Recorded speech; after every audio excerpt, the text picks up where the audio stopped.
અને ઘર. સાહિત્ય પ્રકાર છે સોનેટ. હવે અહીંયા કાવ્યોની ચર્ચા કરતા પહેલા તેમના સાહિત્ય પ્રકારની ચર્ચા કરીએ તો સોનેટ વિશે આપણે આગળ સાહિત્ય સ્વરૂપોમાં જોઈ ચૂક્યા છીએ કે સોનેટની અંદર કોઈ એક ચિત્ર, છબી, એક દ્રશ્ય નું વર્ણન કરવામાં આવેલું હોય છે. સોનેટના 3 પ્રકારો છે: શેક્સપિયન શાહી સોનેટ, પેટ્રાર્કન શાહી સોનેટ અને મિલ્ટન શાહી સોનેટ. સ્વરૂપની દ્રષ્ટિએ 4, 4, 4 અને 2, 6 અને 8 અને મિલ્ટન નામના જે સાહિત્યકારે આપેલું છે એ અનિયમિત સોનેટ. આ રીતે એમના સ્વરૂપના પ્રકારો આપણે આગળ જોઈ ચૂક્યા છીએ. એટલે એમની આ આછેરી માહિતી તમને આપવામાં આવી. હવે અહીંયા જે આપણને સોનેટ આપવામાં આવેલું છે તે સેમ અને ઘર. એમના કવિ છે ઉમાશંકર જેઠાલાલ જોશી, જેમનું ઉપનામ છે વાસુકી. એમનો જન્મ ઉત્તર ગુજરાત ઈડર પાસેના બામણા ગામમાં થયેલો છે. એમણે ગુજરાતી સાહિત્યની અંદર ગુજરાતી સાહિત્ય સ્વરૂપમાં કવિતા ઉપરાંત એટલે કે કાવ્યો ઉપરાંત સંશોધન, સંપાદન, વિવેચન, અનુવાદન જેવા અને એ ઉપરાંત વાર્તા, એકાંકી, નાટક, નવલકથા વગેરે એટલે કે ગુજરાતી સાહિત્યના લગભગ તમામ સ્વરૂપ પર પોતાનું લેખન કાર્ય કરેલું છે એમ આપણે કહી શકીએ. એને સર્જક કરેલું છે એમ આપણે કહી શકીએ. એમને સૌથી વિશેષ જો કોઈ કામ કરેલું હોય તો એ છે એમના કાવ્ય સંગ્રહ. જે કાવ્ય સંગ્રહમાં વિશ્વ શાંતિ, ગંગોત્રી, નિશીથ, પ્રાચીના, વસંત વર્ષા અને આદિ એટલે કે બીજા અનેક કાવ્ય સંગ્રહો આપણને એમની પાસેથી મળે છે. અને એ કાવ્ય સંગ્રહ તો કે સમગ્ર કવિતાના નામે સંચિત થયેલા છે એટલે કે સંગ્રહિત થયેલા છે, ગ્રંથસ્થ થયેલા છે. એ કાવ્ય સંગ્રહનું વિષય વસ્તુ જોઈએ તો જીવનના તમામ પાસાઓ આવી જાય છે. જીવનના તમામ પાસાઓ એટલે પ્રકૃતિના રૌમ્ય અને રૌદ્ર સ્વરૂપો, માનવ જીવન, સંસ્કૃતિ અને એની સાથે સાથે સામાજિકતા, ધર્મતા, માનવ પ્રેમ, વિશ્વ શાંતિ જેવા તમામ વિષયો ઉપર એમણે તો કે કાવ્યનું સર્જન કરેલું છે. એટલે કે સંસ્કૃતિ, સામાજિકતા અને ધાર્મિકતા આ બધું જ એમના કાવ્યોની અંદર આવી જતું આપણને જોવા મળે છે. ત્યાર પછીની વાત કરીએ તો એમણે સંશોધન ગ્રંથો આપ્યા છે. પુરાણોમાં ગુજરાત અને આખો એક અધ્યય એમનું સંશોધન કાર્ય રહેલું છે. અને વિવેચન ગ્રંથોની અંદર સમસંવેદન, શૈલી અને સ્વરૂપ, કવિની શ્રદ્ધા અને કવિની સાધના. હવે અહીં સાહિત્યકારો જે કવિઓ છે એના વિશેની વાત, કાવ્ય સર્જનનું સ્વરૂપ અને શૈલી કેવી છે એના વિશેની વાત, અને સંવેદન કેવું છે, સમસંવેદન, સરખું સંવેદન એમની વાત તો કે એમણે આની અંદર કરેલી છે. અને એ સાથે સાથે જે એમણે સાહિત્ય સર્જન કરેલું છે એ સર્જન અંતર્ગત તો કે સંસ્કૃતિ માસિકના એક તંત્રી તરીકે કામ કરેલું છે. અને સાહિત્ય, શિક્ષણ અને પ્રજા જીવનને સંસ્કાર આપવાનું કાર્ય પણ એમણે કરેલું છે. આ ઉપરાંત એમણે ગુજરાત યુનિવર્સિટીના કુલપતિ પદ તરીકે અને સાહિત્ય અકાદમી દિલ્હીના રાજ્યસભાના સદસ્ય તરીકે પણ કામ કરેલું છે અને આમ જુદી જુદી જગ્યાએ એમણે સેવાઓ આપેલી છે. અહીંયા તો કે એમના સાહિત્ય સર્જનને ધ્યાનમાં રાખી તો નિશિત કાવ્ય સંગ્રહ માટે 1967માં એટલે કે ગુજરાતી સાહિત્યને સૌ પ્રથમ ભારતીય જ્ઞાનપીઠ પુરસ્કાર અપાવવાનું કામ, પ્રાપ્ત કરવાનું કામ એમને શિરે જાય છે, એમના ફાળે જાય છે. એટલે એ જે ભારતીય જ્ઞાનપીઠ પુરસ્કાર છે એ કન્નડ કવિ પુટ્ટપ્પા સાથે એમને નિશિત કાવ્ય સંગ્રહ અંતર્ગત પ્રાપ્ત થયેલો છે અને ગુજરાતી સાહિત્યને પહેલો એવોર્ડ, જ્ઞાનપીઠ એવોર્ડ પ્રાપ્ત થયેલો છે એમ આપણે કહી શકીએ. આ થઈ એમના જીવન વિશેની, એમના કવન વિશેની આછેરી માહિતી. હવે આપણને અહીંયા સીમ અને ઘર સોનેટ આપેલું છે.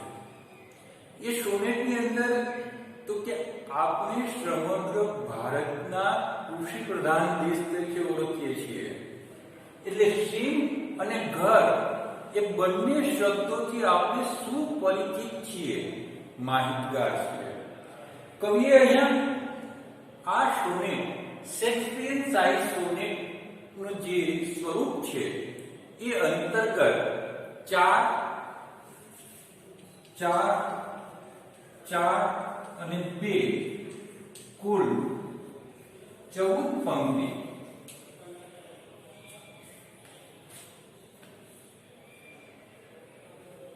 માં આ સોનેટની રચના કરેલી છે. એટલે એનો સાહિત્ય પ્રકાર કેવો છે તો કે શેક્સપિયર સાહિત્ય સોનેટ તરીકે આપણે એને ઓળખી શકીએ છીએ. હવે સીમ અને ઘરની આ સોનેટની જે દ્રશ્ય છે, છબી છે, એમાં તો કે સીમની અંદર ગાયો જ્યારે સવારે ચરવા જાય છે અને ચરીને પાછી ફરે છે એ પ્રકૃતિનું નિરૂપણ કરેલું છે. પ્રકૃતિ સાથેનું જે નાતું છે એનું નિરૂપણ કરેલું છે. એની સાથે સાથે જે એમના મનની અંદર પ્રકૃતિની સત્વશીલતાનું જે મંથન ચાલી રહ્યું છે એ નિરૂપણ પણ આ સોનેટની અંદર આપણને જોવા મળે છે.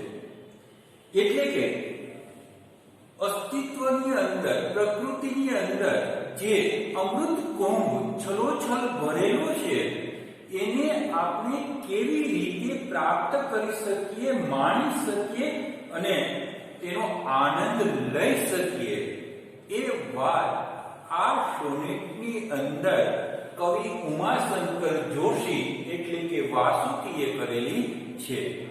સમગ્ર સોનેટની પંક્તિઓ સ્વરૂપે આપણે જોઈએ તો કે હજી લીલી છમ સીમ બાકી, કેમ ન ખૂટે ભરપેટ ખાધી, અલોપ થાશે હમણાં નિશામાં, ચાલ્યા ધણો સૌ ઘરની દિશામાં. હવે અહીંયા હજી લીલી છમ સીમ બાકી, આખી સીમ વગડો કેવો છે તો કે એકદમ પ્રકૃતિથી ખીલી ઉઠેલો લીલો છમ છે. પુષ્કળ વરસાદ વરસી ચૂકેલો હોય અને ત્યાર પછી ધરતીએ જે લીલી ચાદર ઓઢી લીધેલી હોય એમ પ્રકૃતિ તો કે આખી લીલી છમ ચારે બાજુ પથરાયેલી છે. ગમે તેટલું ખાય તો પણ ખૂટે નહીં એટલું લીલું છમ રહેલું છે. ભરપેટ ખાધી એટલે કે ભરપેટ ખાય તો પણ એમ નથી. અલોપ થશે હમણાં નિશામાં, થોડા સમય પછી સંધ્યા સમય થયેલો છે એટલે થોડા સમય પછી સંધ્યા એટલે કે રાત્રિનો સમય થશે એટલે અંધારામાં એ અદ્રશ્ય થઈ જશે. ચાલ્યા ધણો સૌ ઘરની દિશામાં, સાંજ ટાણું થાય, સંધ્યા સમય થાય એટલે જે ગાયો ભેંસોને લઈ ગોવાળો ચરાવવા માટે શેડની અંદર ગયેલા હોય એ ફરી પાછા ગામ તરફ અને પોતપોતાના ઘેર એ ગાયો ભેંસોને મોકલી આપે છે. તો એ રીતે બધા જ પોતપોતાના ઘરની તરફ જતા જોવા મળે છે. આ વાત પહેલી પંક્તિની અંદર કવિએ સીમની વાત કરેલી છે કે સીમ એટલે કે પ્રકૃતિ એકદમ લીલીછમ છે અને પુષ્કળ પ્રમાણમાં બધું જ આપેલું છે એમ કહે છે. ગમે તેટલો ઉપયોગ કરો પણ એ ખૂટે એમ નથી એમ કવિ કહેતા જોવા મળે છે. અને સંધ્યાનો સમય થાય એટલે એ જે ગાયો ભેંસો છે એ પોતપોતાની ઘેર જતી જોવા મળે છે. હવે બીજી પંક્તિની અંદર જોઈએ તો બપોર વેળાએ વડલા તળે ત્યાં વાગોળતા જો કોઈ ખાઈ લેતા અસીમ શો શાંતિ હસી રહી હતી નસે નસ સીમ ઘસી રહી હતી. હવે બીજી પંક્તિની અંદર બપોરના સમયની વાત કરેલી છે કે બપોર વેળાએ વડલા નીચે. હવે વડલાનો છાંયો આપણે સૌ જાણીએ છીએ એકદમ ઘટાતો અને એ સમયે ગાયો ભેંસો ચરી અને એમની સાથે રહેલા ગોવાળો વડલાના છાંયે આરામ કરવા માટે બેસે છે. એ સમયે તો કે પશુઓ એટલે કે ગાયો વાગોળતી જોવા મળે છે. એટલે કે જે કંઈ ખાધેલું છે એને ચાવવાનું પચાવવાનું કામ એ કરે છે અને જોકાય એટલે ઊંઘ પણ ખેંચી લે છે, આરામ પણ કરી લેતી જોવા મળે છે. અસીમ સૌ શાંતિ હસી રહી હતી. ચારે બાજુ એકદમ શાંતિ પથરાયેલી છે, આનંદ ચારે બાજુ રહેલો છે, શાંતિની અંદર સમૃદ્ધિ રહેલી છે, એ હસી રહેલી છે એમ અહીંયા કવિ કહેતા જોવા મળે છે. અને છેલ્લે કે છે નસે નસ સીમ ઘસી રહી હતી. પશુઓના નસે નસ રગ રગની અંદર સીમનું જે તત્વ છે, ઘાસચારો છે, એ તો કે ફરી રહ્યો હોય, એનું લોહી બની રહ્યું હોય, એનું દૂધ બની રહ્યું હોય એમ અહીંયા કવિ કહેતા જોવા મળે છે. ત્યાર પછીની પંક્તિની અંદર આપણે જોઈએ તો ઘેર ગમાણી બમાણી બંગાળીઓ ને ભૂખની ઉગળતી ખાઈઓ અંધારું આંખે મહી મેષ રૂટે બંધાય તેને ઘડી માહી તૂટે.